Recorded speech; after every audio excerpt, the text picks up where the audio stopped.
The beginning of the book introduces Mallard, a small town just 2 hours outside of New Orleans. But it's a very unique town. The community, although black, prides themselves on having light skin. They are too dark to be white, but too light to be black.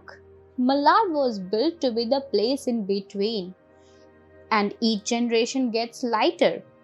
One day, the twins decide to run away from this claustrophobic town.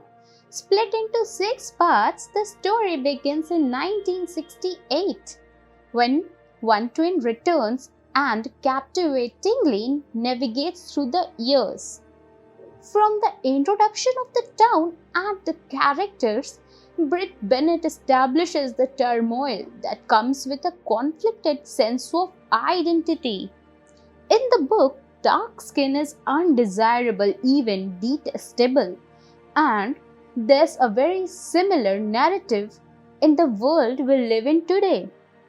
It's an intergenerational issue that continues to poison humanity.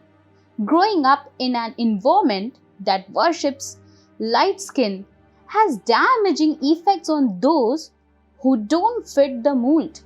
I love the question this book forces the reader to ask as it evaluates what really makes a person's identity.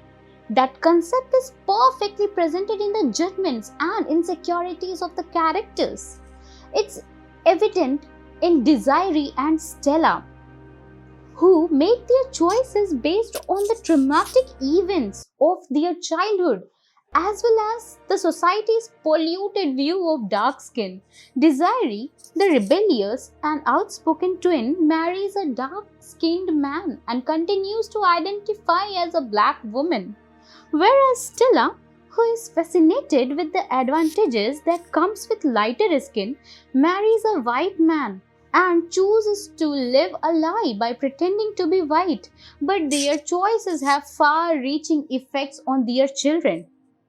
Kennedy, Stella's daughter, grows up in a world of privilege with blonde hair and violet eyes, while Jude, Desiree's daughter, is alienated in a racist society with skin darker than many have ever seen. Their lives run on completely different tracks, yet Bennett weaves them together so exquisitely. As a result, the novel grows more and more compelling with each chapter. Each character in this novel is constructed in such a mesmerizing way. As the plot constantly moves forward, the characters move effortlessly with it.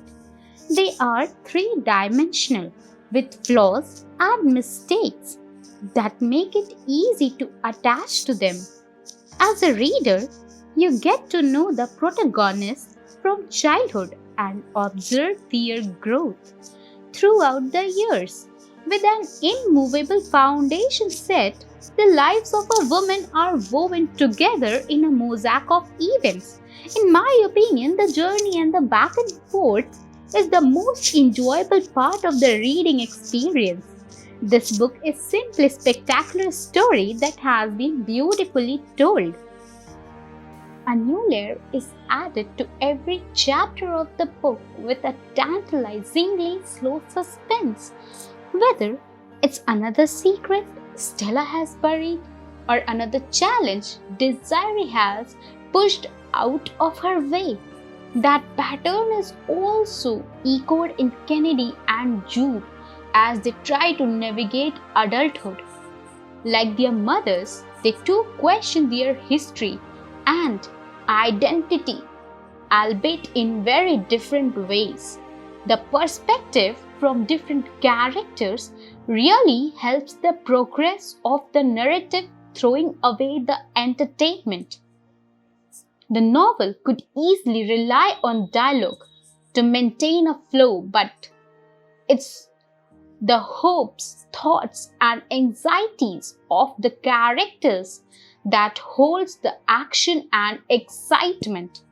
It doesn't drag for a single moment. And with Bennett's additive voice, it's a really hard book to put down. In reality, the summary of this book doesn't provide even a quarter of the complex journey within its pages.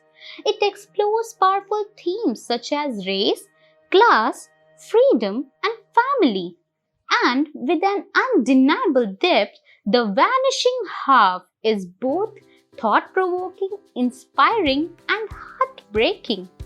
I am not sure whether the title refers to losing a twin or losing yourself.